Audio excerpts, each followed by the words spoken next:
We are currently in the throes of the fourth wave of the coronavirus pandemic. Cases are on the rise.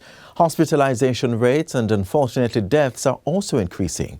We have the tools to keep infection rates low, so we must use them to keep ourselves and our families safe. They include mask wearing, social distancing, sanitizing, and of course, the most potent of all, vaccinating against the virus. Let's play our part to lessen the impact of the pandemic as we continue to work together to make Jamaica the place of choice to live, work, raise families, do business, and retire in paradise.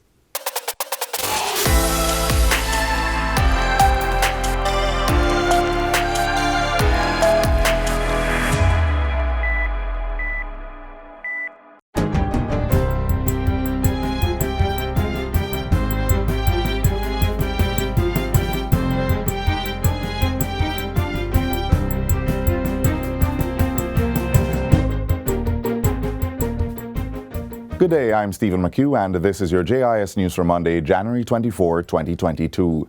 The Jamaican government and the European Union have partnered to implement strategies that will support citizen security. The €20 million or $3.5 billion Jamaican dollar initiative was officially launched on Thursday and will run over 4 years. The funds are being directed to the Zones of Special Operations, ZOSOs, to achieve a reduction in criminal activities and provide self-improvement and empowerment opportunities for the residents. There is also emphasis on the rehabilitation of police facilities, parenting programs, and enabling professional qualification and certification of at-risk youth. National Security Minister Dr. Horace Chang says citizen security is the most fundamental objective of national security in Jamaica today. It presents the most comprehensive approach to guaranteeing the delicate balance between the security of the persons and their democratic coexistence. It is regarded as a concept that best lends itself to addressing the problems of crime and violence from a human rights perspective. Head of the EU delegation to Jamaica, Ambassador Marianne Van Steen, says the EU supports government's aim to look for structural changes and evidence-based interventions that focus on prevention. This approach takes more time, but we firmly do believe that it should lead to better results in the long term. Outgoing Chief of Defense Staff at the JDF, Lieutenant General Rocky Meade, has been acknowledged for his stellar contribution to the force during his 38 years of service. Governor General Sir Patrick Allen says the former Army Chief's achievements at the helm of the force is the formulation of a strategic plan to improve the efficiency and effectiveness of the JDF. These initiatives will do much to strengthen the operations and capabilities of the Maritime, Air, and Cyber Command, which include the Coast Guard, Air Wing, and Special Forces. The Caribbean Military Academy, another groundbreaking formation operationalized under his leadership, has broadened the JDF's capacity to educate and to accredit soldiers. Prime Minister Andrew Holness says Lieutenant General Meade has laid a solid foundation on which the new commander will continue to build. Your commitment to education, the achievement of high standards, the maintenance of these high standards, and your commitment to the young people of this country has produced significant changes across this country. We too share your vision of a JDF that can continue to stand shoulder to shoulder with any military anywhere in the world. Their comments come as Lieutenant General Rocky Meade retires and Rear Admiral Antoinette Weems-Gorman takes over as the Jamaica Defense Forces Chief of Defense Staff. She's the first female to hold the post. The Office of Disaster Preparedness and Emergency Management, ODPEM, has been gifted with resources to assist with the operation of shelters. 1,000 shelter management vests and 250 emergency shelter signs, valued at over $3 million, were donated to the agency by Flow. Acting Director General of ODPEM, Richard Thompson, says the items will support the overall National Shelter Management Program. Part of it is to also ensure that our shelter managers are easily identified and that our shelters are easily identified having extensive signage. There are over 867 officially approved shelters across the island. Vice President and General Manager of Flow Jamaica, Stephen Price, says the gesture is part of the company's support for the country's National Disaster Management Program. The increasing intensity and frequency with which disasters are being experienced worldwide demonstrate that there's a critical need to enhance and support the government during periods of disaster and continue to do so in very practical and various ways. Jamaica and Spain are to craft a memorandum of understanding to collaborate on various aspects of tourism development and economic transformation. Portfolio Minister Edmund Bartlett made the announcement following a meeting with Spain's Minister of Industry, Trade and Tourism, Reyes Maroto, as they attended FITUR, the annual international travel and tourism trade show held in Spain from January 19 to 23. Minister Bartlett says he and his Spanish counterpart had extensive discussions regarding various areas of recovery and the reimagining of tourism as a driver of economic growth and transformation. Those discussions included the role of the United Nations World Tourism Organization, UNWTO, as a critical institution for securing the academic and practical applications necessary to redevelop the new tourism that will enable small countries and small and medium-sized players to have a more equitable experience and recover much of the lost revenue. Minister Bartlett also used the opportunity to invite Minister Maroto to Jamaica's first ever Global Tourism Resilience Day, scheduled for February 17th at the World Expo in Dubai. The day will focus on the ability of countries to build capacity to respond to international and global shocks and be able to predict with greater certainty their responses. And finally, the Ministry of Education says registration for the Grade 4 Primary Exit Profile for 2022 administration will be done electronically via the PEP online registration system. The registration portal at pepregistration.moey.gov.jm is now open and will close on Tuesday, February 15, 2022. The age eligibility criteria for registering for the Grade 4 PEP 2022 are students born in the years 2011, 2012, and 2013. A bulletin from the ministry advises that the only exception to this is if there is documentation to prove that the student is a ward of the state or has special needs. The bulletin also states that no student should be allowed to sit more than one grade-level PEP examination in the same year. For example, for 2022, no student should be allowed to sit the Grade 5 PEP and the Grade 4 PEP. School administrations are also advised to ensure that all students who will be sitting the PEP 4 are recorded on the list of candidates and that their biographical information, such as name, date of birth, and gender, are correct. PEP provides a profile of where the student is academically, the student's strengths and weaknesses, and their readiness for Grade 7. And that's it for JIS News Today. I'm Stephen McHugh. Thanks for watching.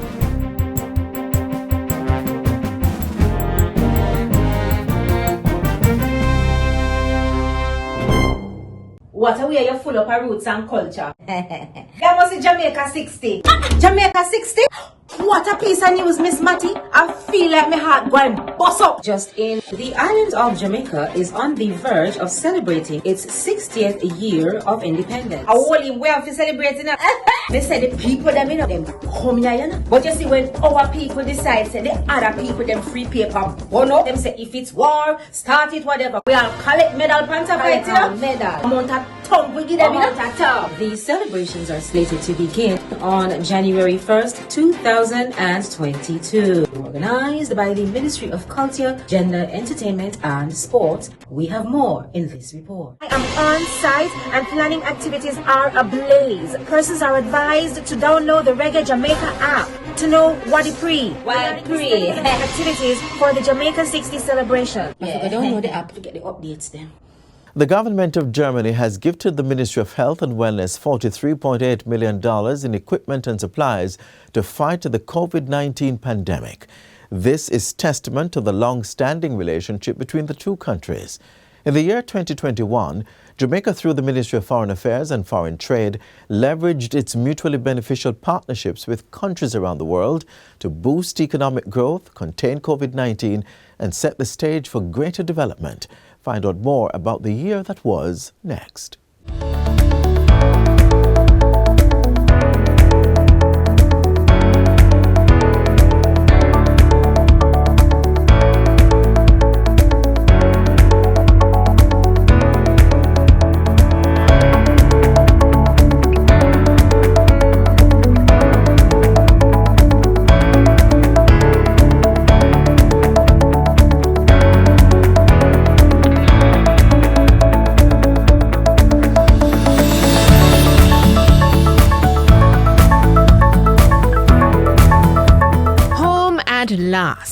partnering to fight COVID-19 and strengthening Jamaica's climate change response, just a fraction of what occurred within the Ministry of Foreign Affairs and Foreign Trade in 2021. Here's the full recap. Access to COVID-19 vaccines became one of the ministry's major priorities in 2021. We are proud that our efforts to support Jamaica's COVID-19 response assisted in securing a reliable supply of various vaccines so they could be made available to Jamaicans from Negril to Morant Point. Several bilateral partners also gifted us not only with vaccines, but with PPE and other medical resources. We're also proud that the government of Jamaica was able to donate medical supplies to our brothers and sisters in Cuba to support their COVID-19 response. Persons in the diaspora were engaged to support the Ministry of Education's One Laptop or Tablet per Child initiative. Several devices were received in 2021. At times such as these, when all countries are facing similar challenges and all children are challenged, these donations are even more appreciated. The ministry also harnessed its diplomatic powers to get Jamaicans home who had been stranded across parts of the world due to COVID-19 travel restrictions. The return was made possible through controlled re-entry exemptions granted by the Ministry of National Security under the DRMA and, of course, subject to public health conditions. New ambassadors were appointed to Mexico and Belgium, along with the first resident High Commissioner to India. Bilateral talks were held with His Excellency Toshimitsu Motegi, representing the first visit from a Japanese foreign minister to Jamaica. Minister Motegi and I had very productive discussions on several aspects of our bilateral partnership, including our technical cooperation program, which supports national development in energy efficiency, environmental protection, disaster risk reduction, maritime security, training and scholarships, tourism promotion, and cooperation in defense, as well as, of course, sports.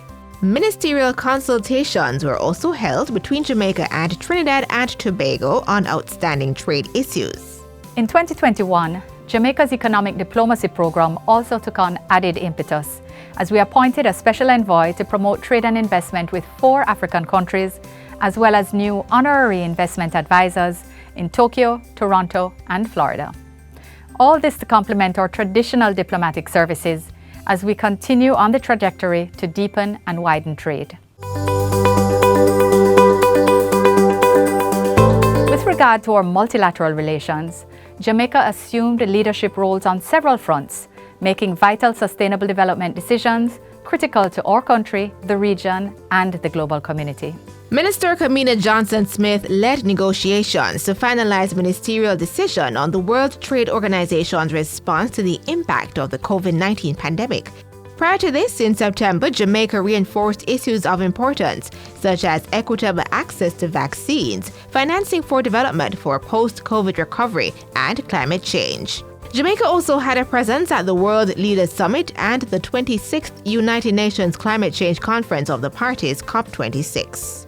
As co-chair of the UN Secretary-General's Financing for Development initiative, Jamaica led efforts to maintain global focus on the importance of financing for development as a response to the COVID-19 pandemic and beyond. Jamaica was the only country in the Caribbean region to make a submission to the United Nations Office on Drugs and Crime UNODC for the elaboration of a cybercrime convention.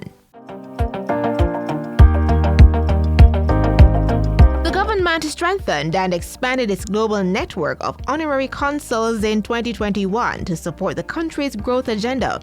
As a result, the Foreign Affairs Ministry opened 4 new consulates in Ghana, Malawi, Uganda, and Croatia. Further to that, it appointed new honorary consuls in existing locations. A major development providing direct benefit to Jamaican citizens this year was the introduction of apostilles to our authentication services. This has already helped thousands of Jamaicans seeking to legalize documents needed for both personal and business-related international transactions. Meanwhile, consultations were concluded between Jamaica and the USA to address reports of abuses and irregularities in respect of the handling of Jamaican nationals under the Ship-Rider Agreement. Furthermore, work to improve systems that give effect to the agreement will not stop here. Indeed, the agreement itself provides for consultation to ensure its smooth operationalization, And the new protocols provide for a minimum regularity of exchanges, with scope for additional consultations as necessary. The 9th Biennial Jamaica Diaspora Conference, which was to be held virtually in June, was postponed to 2022. However, the diaspora was still engaged through a 2-day virtual sustainability symposium and a prime ministerial town hall. It attracted over 1,000 participants from 40 countries. 6 diaspora members received the Governor General's Award for Excellence under the theme Heroes of the Pandemic. The Ministry of Foreign Affairs and Foreign Trade in 2021 executing a range of policies and activities, all these to further develop and maintain Jamaica's trade and foreign relations.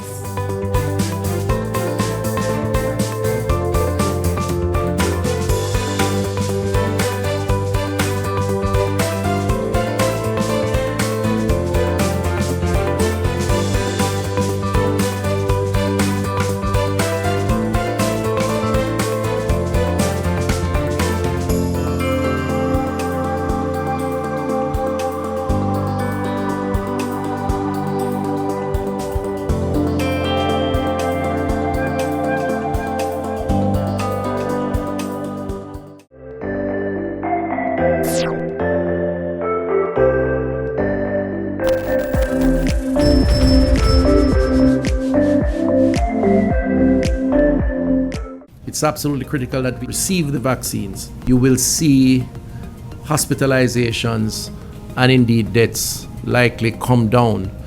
And so there is a lot of value to be gained by getting as many vulnerables on board as possible. So tell your mothers, tell your aunts, listen out for yourselves if you're over 60, and take the vax, because the vax is what will help you to guard against the COVID virus, and indeed help your relatives, your friends, those who you come in contact with, for the same benefit.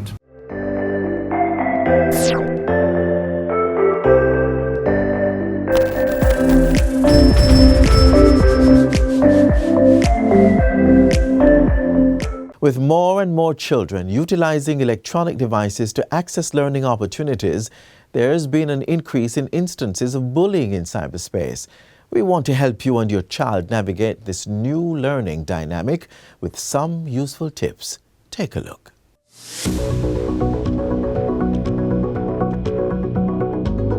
Cybersecurity trends, though ever-changing, are a constant in today's society, even more so due to the increased usage of technology to attend school, conduct meetings, carry out work tasks, and basic day-to-day necessities.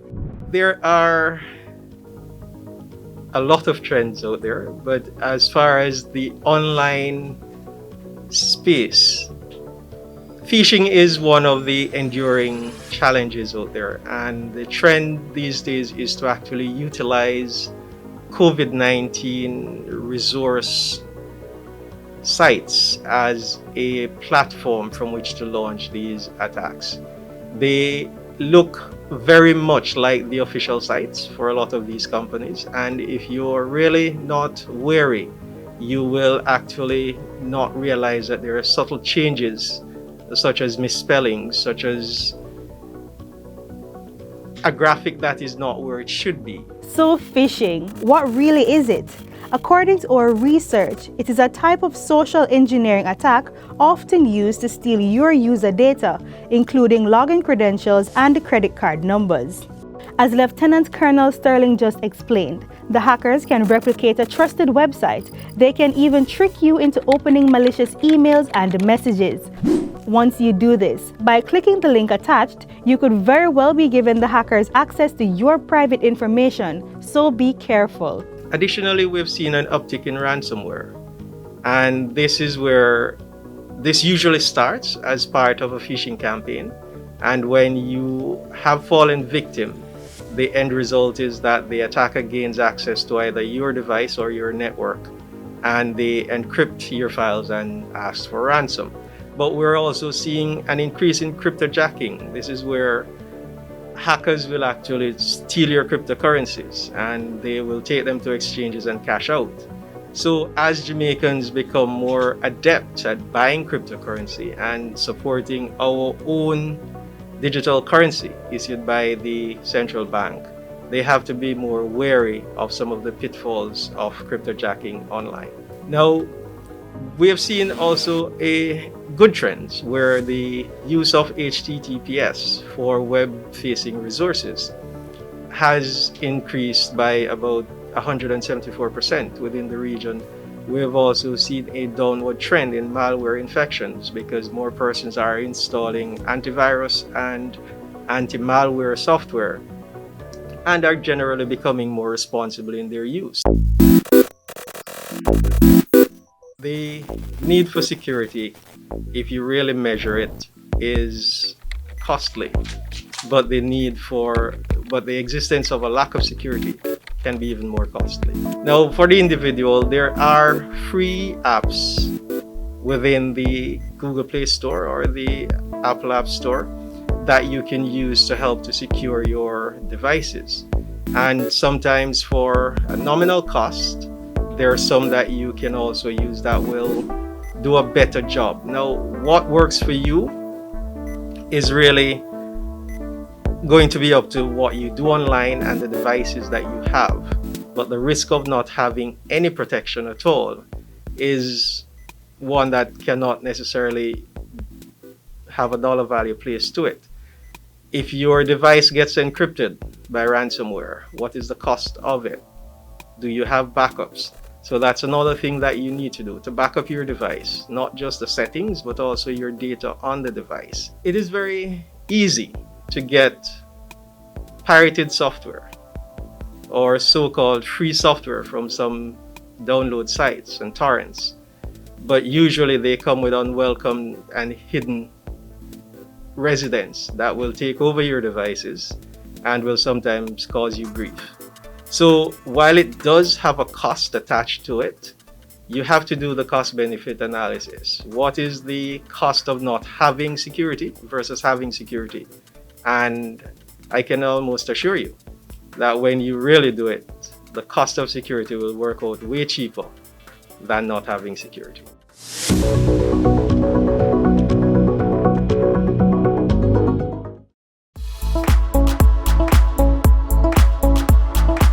The people and institution of local government has been severely tested, but the challenges have brought out our resilience and our resolve to increase our reach and the quality of service.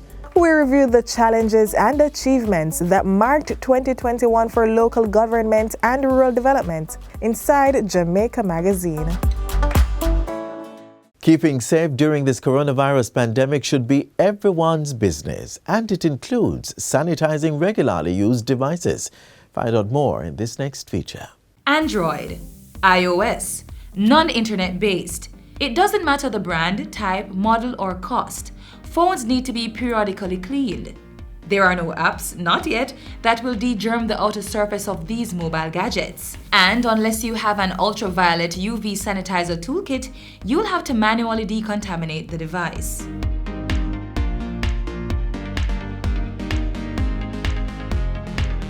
Germs are everywhere, and so too are our phones, inside a bag or pocket, on a table or counter, the car, bed, even in our hands.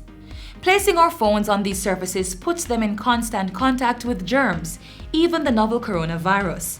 And according to the World Health Organization, the virus has a lifespan of up to 96 hours on surfaces. That's 4 full days on plastic or metals, the type of exterior shell of many phones.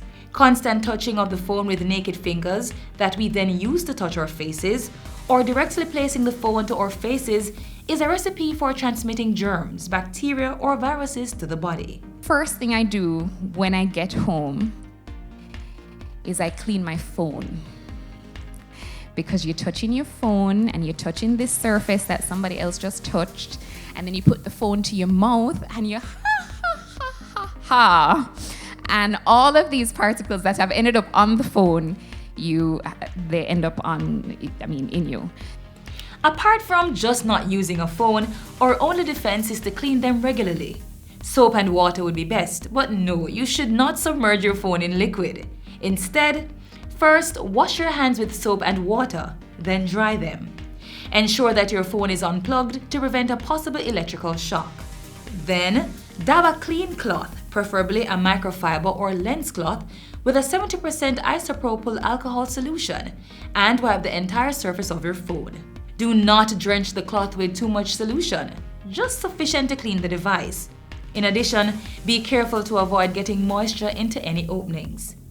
If you don't have an alcohol-based cleaning solution at hand, you can also use alcohol wipes. You should ensure the wipes have a relatively high concentration of alcohol. The best is 70% and above.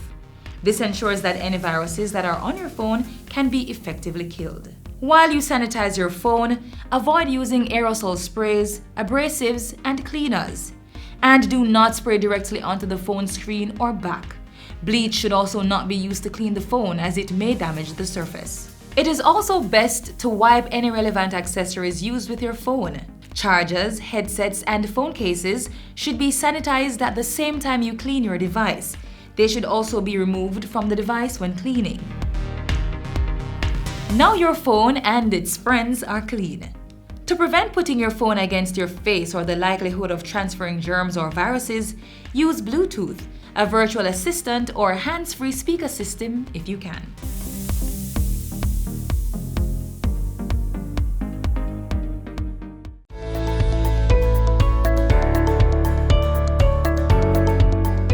I've made my tree legacy from the primary level all the way to university. You can get involved too. Plant a tree today and keep climate change away. Register your alma mater for the Forestry Department's My Tree Legacy promotion and be a part of the preservation of Jamaica land we love. Let us highlight your contribution. Submit videos or pictures of you leaving your mark. Every tree counts. Plant a tree today and keep climate change away.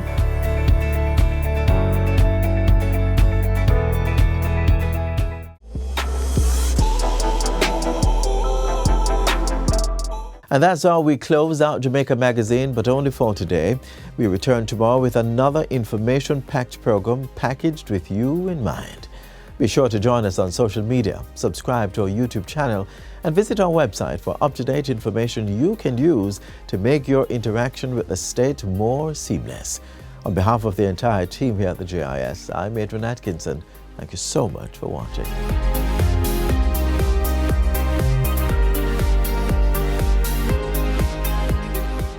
This has been a production of the Jamaica Information Service, the voice of Jamaica.